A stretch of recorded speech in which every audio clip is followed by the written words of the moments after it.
Okay, the next closure we're going to do is the hook and bar. And this is a slightly different kind of hook and bar. They're really teeny, teeny, tiny. This is actually of the bigger size that we have. They even come smaller.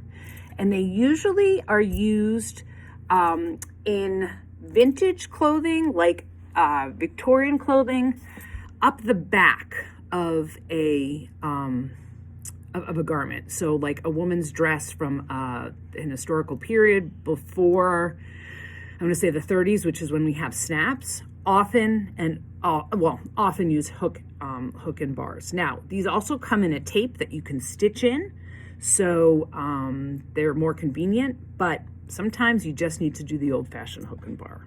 So usually these are placed closer to the edge and the overlap is not as big as we have been working with. So I'm gonna have you cut, again, your 3x6 muslin, fold it over about an inch and cut it in half again, but your overlap is gonna be more like 1/2 inch. So what you can do is actually take your ruler, take your clear ruler. Let's see if I can do this so you can see it. Oh my gosh, okay, so here we are, okay? And you're gonna mark a line, and this is gonna be the underside, the underlap. Mark a line at about 1/2 inch.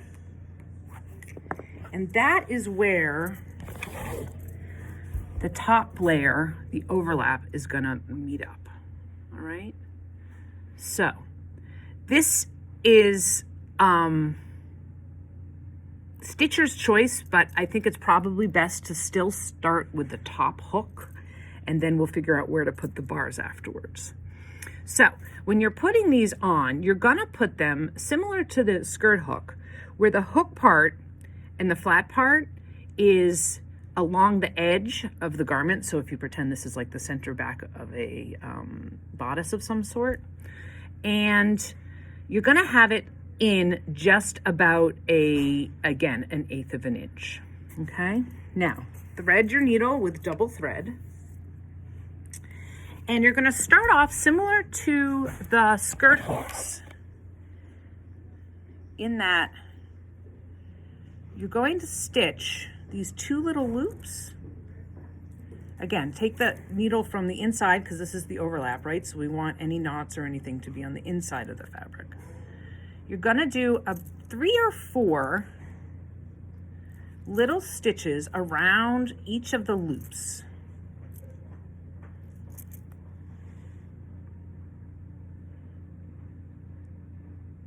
Too close, okay? And you don't have to cut the thread. You can move over to the other loop and do the same thing. 3, 4.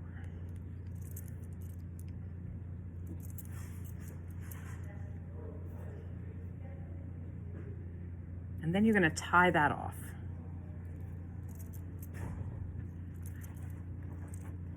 Hi, Buck. I'm making a video. Oh, Look at and that. now I'm in your video, aren't I? Yeah, you are. That's all right. Okay. Thank you, man. Careful, high pressure. Okay. So just kind of bleed on it. Otherwise, it'll shoot like a 12-foot string. Kind That of would like be, Lost Ray. that would be bad. Yeah. Thank you so much. Sure. Thank you. Thank you. Okay, so that's that. Now you can see on the right side where those little look like chicken scratches, right, of the stitching. Okay, now you will notice that the hook is kind of flippy floppy here, right? It's not really staying to the fabric. There's not really anywhere to stitch. So what are we gonna do?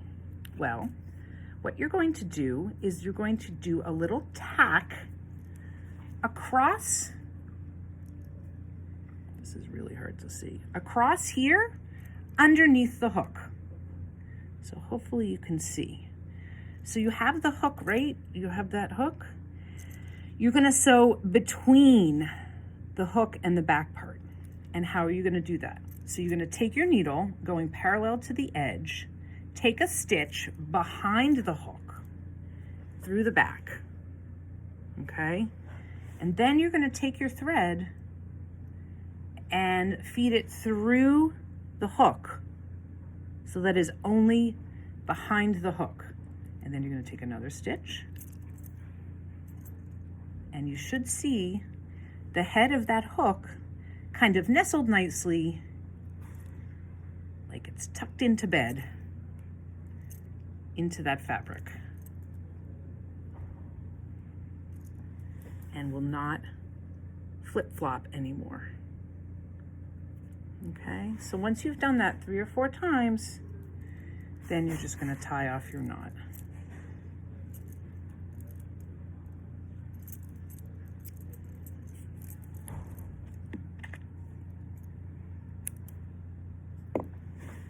Okay, and again, you'll see the stitches on the front, but you can see it's nice and tucked in on the back. All right, so to figure out where the bar is going to go, again, we'll take some chalk, put it right on the head of the bar, the hook, I mean, okay? And then you will line it up to where we marked where the edge would meet on that overlap. Rub a little bit, and now you'll see that's where the hook is. So we want the bar to go in like about here, because that's where it's going to rest most comfortably in the, actually, what did I do here? Yeah, where it's going to rest most comfortably, right about here. All right, so it's about halfway between the edge and the flap. Now the bar just looks like kind of a barbell, right? It's got 2 loops on the end and then a bar in the middle. We're going to rest that right here, centered on our mark. And then we're just going to stitch like we did with the other bar, 3 or 4 or 5 times around that loop with that same whip stitch. And then we can actually go to the back and tie it off, because that's the inside of the garment, and that looks nicer.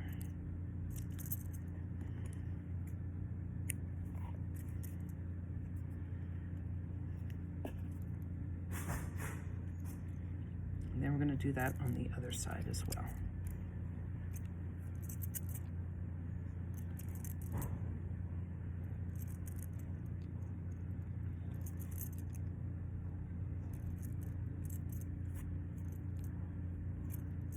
Now you'll see it's getting very close to the edge. That's totally fine.